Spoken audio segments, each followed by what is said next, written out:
Hi, hello and welcome back to F1 Challenge VB. My name is Mephisto and our epic journey through the history of Formula 1 continues today with the 6th round of the 1965 season, the Dutch Grand Prix. It was held on the 18th of July, it had 17 entries, all of them took part in the race, with 4 ending up retiring. The race consisted of 80 laps completed in 2 hours, 3 minutes and 59 seconds.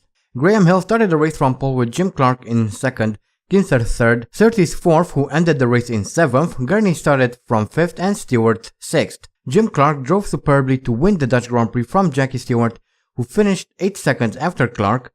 Gurney, who started from 5th, finished 3rd, 13 seconds behind Clark. Graham Hill dropped from 1st to 4th and was 45.1 seconds behind. Denny Hulme climbed up from 7th to 5th and was 1 lap down. And Richie Ginther, who started from 3rd, rounded off the top 6, he was 1 lap down as well. The fastest man of the race was Clark, posting a time of 1 minute 30.6 seconds on lap 5.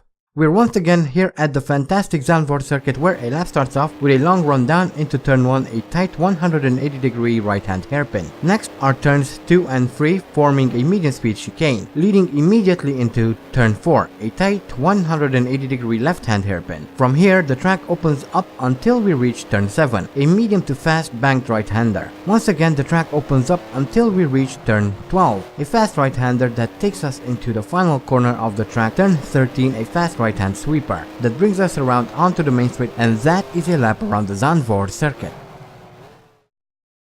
And here we are in qualifying for the Dutch Grand Prix, coming around to set our first and only qualifying lap, a 1:28.568. I tried to improve on this obviously, however, no matter how much I tried, I couldn't really match this pace. I don't know why. I kept making all sorts of mistakes, and well, that is that for qualifying. As we now take a look at the previous Dutch Grand Prix winners, we haven't won here since 1961, so it's probably a good time to try and win a race around here because, well, that would be absolutely fantastic. And we have Richie Ginther on pole, followed by Richie Atwood in 2nd. In 3rd we have John Surtees, followed by Frank Gardner in 4th. Ronnie Bucknam is 5th, and rounding off the top 6 we have Joe Bonnier. Next we have Jochen Rindt in 7th, followed by Ian Raby in 8th. 9th is Joe Siffert, followed by Bob Anderson in 10th. In 11th we have Bob Bondurant, and in 12th we have Sam Tingle. 13th is held by Andy Higgs, followed by Innes Ireland in 14th. 15th is David Prophet. 16th Lucien Bianchi, and bringing up the rear of the grid is Sam Tingle. So that is the grid lineup for today's race, and hopefully we'll have a good result here. A win would be absolutely fantastic, but if not, that's okay too. Maybe at least let's try and gain some points, and that was a pretty bad start, pretty poor start. We lost a couple of positions, but here we are trying to get around David Prophet for 14th. Now looking at a gap to overtake Bob Bondurant as soon as possible. Didn't really happen, he kind of cut us off, but we are still behind him as we come into the hairpin, make a move on the inside there, and we are up in 13th once again, chasing after Innes Ireland at this point, so hopefully we can catch him as well in a few seconds as we take a look at a replay of the start. And there we go, a bit of smoke coming off the rear tires, and there I think Ronnie Bucknam crashed into someone. We saw his Honda kind of fly into the air a bit. I'm not sure why he was in such a hurry, but there we go as we go around the inside of David Prophet there for, I think, 13th it was, or 14th. And here we are coming through the chicane, chasing after the car in front, reaching the end of lap 1 here. We are just about to overtake Innes Ireland and Sam Tingle as well for 11th, and now chasing after Bob Anderson. Hopefully we can catch him soon enough as well, and we gain a lot of time here through turn 1, so that's very good for us. Moving on a little bit later through turn 2, I finally managed to make a move on Bob Anderson. He kind of cut in front of us, but we make a bit of contact, but we are fine though. He is fine as well, so not a big problem. As we now move on to lap 3, and Ian Raby decides to break through the middle of the corner for no reason, and we move up into 9th, which is absolutely fantastic. Now chasing after Joe Bonnier, who is about 2 seconds up the road. However, as we reach the end of lap 3, we manage to catch him and we pass him for 8th place. And now we are in pursuit of Joe Siffert, who is about 6 seconds up the road. On lap 5, we finally catch up to him as we come through these final few corners of the race, and there's someone at the side of the track. They're not quite sure who it is at the moment. I'm sure we'll get a replay of that as we now come through the penultimate corner. We are almost about to overtake Joe Siffert. We do, that's absolutely fantastic. Try to take a look at Jochen Rindt, however he's kind of swerving left and right, blocking us. That wouldn't really fly today, but oh well. As we now come into the final corner, I mean turn 1, what am I talking about? Still trying to get around Jochen Rindt here. Hopefully we can do that as we come through the chicane on the outside, then on the inside, and that's a very good maneuver there, if I do say so myself. Now having a look at an opportunity to pass Ronnie Bucknam on the outside, but that doesn't really happen. So we take a look at a replay of John Surtees, who's coming around these final few corners. He pulls to the side, well, kind of gets out of the way of that car that was trying to overtake him, goes on to the gravel there, flips the car a couple of times, then goes back into the gravel and retires. As we now move on to lap 6, and we just overtake Ronnie Bucknam and Frank Gardner as well for 3rd position. That's absolutely fantastic. Now chasing after Richard Atwood, who's about 8.5 seconds up the road, so we do have a bit of catching up to do, but I'm sure we will be able to catch him soon. As we have a replay of John Rhodes here. We see some smoke coming out of his engine as he's coming through the 2nd hairpin there, and we see more smoke coming out of the rear of that car, and he stops it in the middle of the track, but he is out of the race. As we now move on to lap 8, and we finally caught up to Richard Atwood. We're just about to overtake him. Can we do it though? Yes we can. He slow through that right-hander, and we are now in 2nd. Absolutely fantastic. Now chasing after Richie Ginther, who is about almost 50 seconds up the road, so that's a lot of catching up to do. I'm not sure if we can do it, but we'll try. We now move on to lap 10, and Richie Ginther is slowly pulling away, so I don't think we'll be able to catch him. We will have to settle for 2nd. Richard Atwood is still behind us, by the way, so he's breathing down our neck, constantly putting pressure on us. As we take a look at a replay of Bob Anderson coming through this right-hander. He goes wide, crashes into that wall, spins a couple of times around, and completely destroys his engine, so he is out of the race as well. As we now move on to lap 13, we are still, and Richard Atwood is no longer behind us. Instead, he is replaced by Ronnie Bucknam. Not quite sure what happened. I was either overtaken or he had some sort of a problem. We're still chasing after Richie Ginther. We caught up a little bit to him as we take a look at a replay of Jochen Rindt coming through turn 1 here, and I'm not quite sure why he did that, but he turned off the track and drove straight into, I believe that's Richard Atwood. Yes it is. We see a replay of Richard Atwood there. He gets collected by Ronnie Bucknam, who tries to cut the track, flips Atwood upside down a couple of times. Now Atwood backing up onto the track. That's a very bad idea at any time. You simply don't do that. And now he's kind of stuck there, and there comes the Cooper to flip Atwood upside down, and they are both now out of the race. As we now move on to lap 15, still chasing after Ginther, who is now more than a minute ahead of us, so I'm almost certain we won't be able to catch him.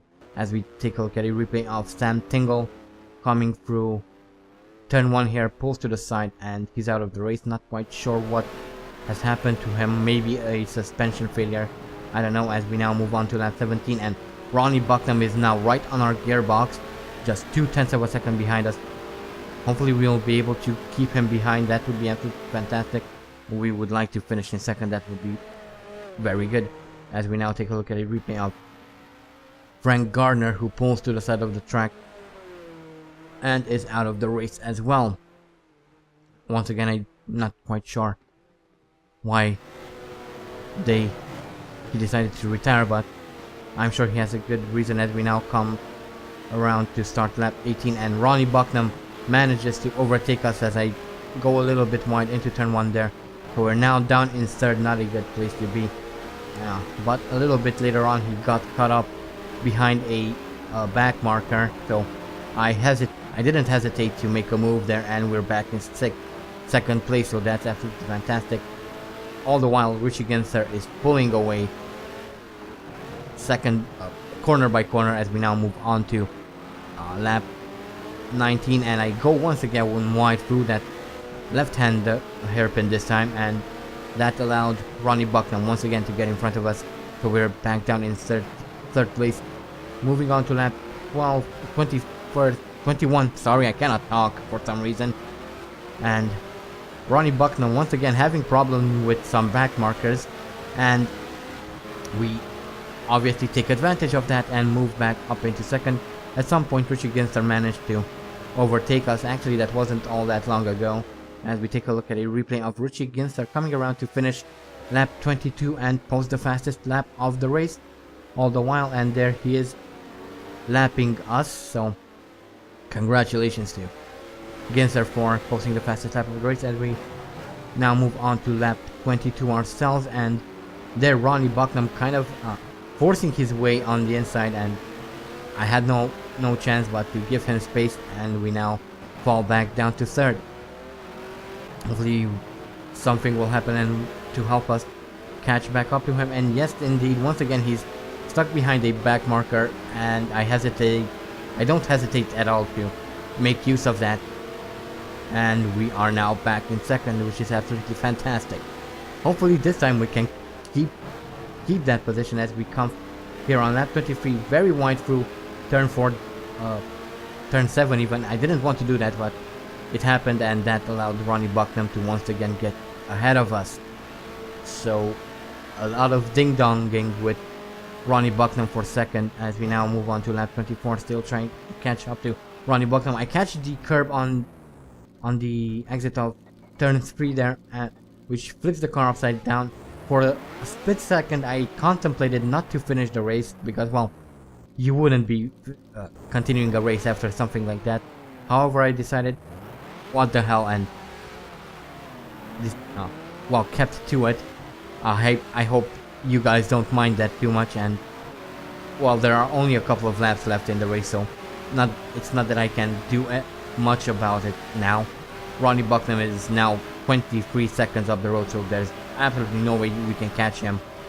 Plus we are one lap behind anyway, so that's not good, as we now are running slowly out of fuel.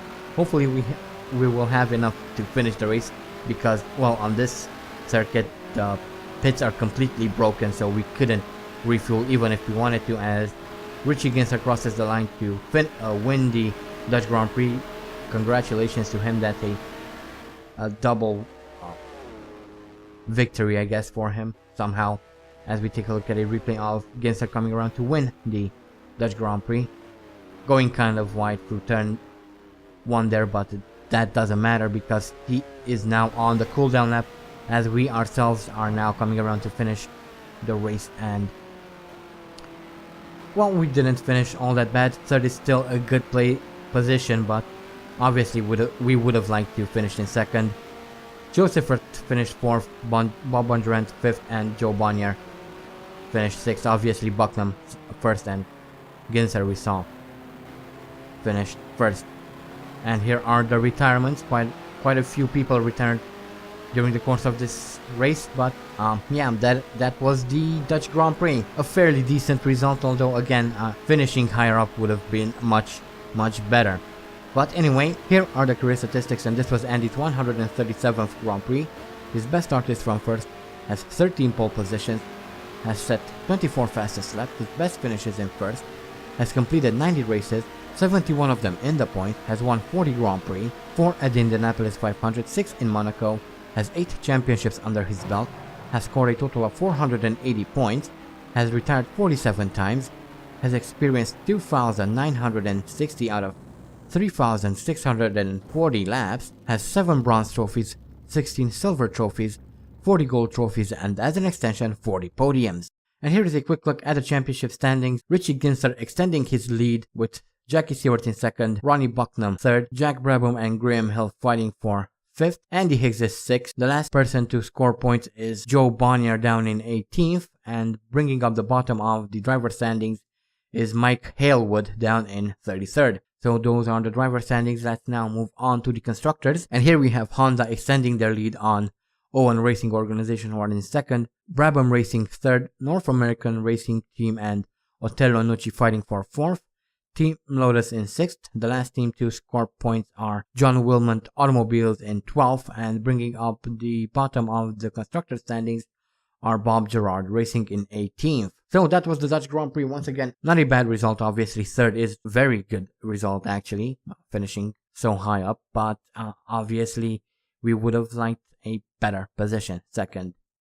However, that little incident on towards the end of the race didn't really help our cause, did it? But yeah, I don't really know what to say really about this. I kind of feel meh about it. I really would have liked to beat Ronnie Bucknam there, but hey, he's in a Honda, so we know that the Hondas are very fast this season, so not much I could have done with my little Otello Nucci car. Anyway, our next race is the German Grand Prix at the fantastic and somewhat frightening Nordschleife circuit, my favorite circuit of all time, so should be fun, especially since there are very few corners on that circuit. Well, it's pretty much a constant barrage of corners, so we should have a bit of an advantage there, but we'll see once we get there. So yeah, that is the end of this video. Don't forget to vote for next season's team. Link is in the description. I also have a second channel where I will be playing all sorts of different games. At the moment, I'm doing a playthrough of The Darkness 2 and the movies. So if you're interested in any of those games and more, there will be a link in the description to my second channel as well. I hope you guys enjoyed this video. Thank you all so much for watching. And as always, stay sharp.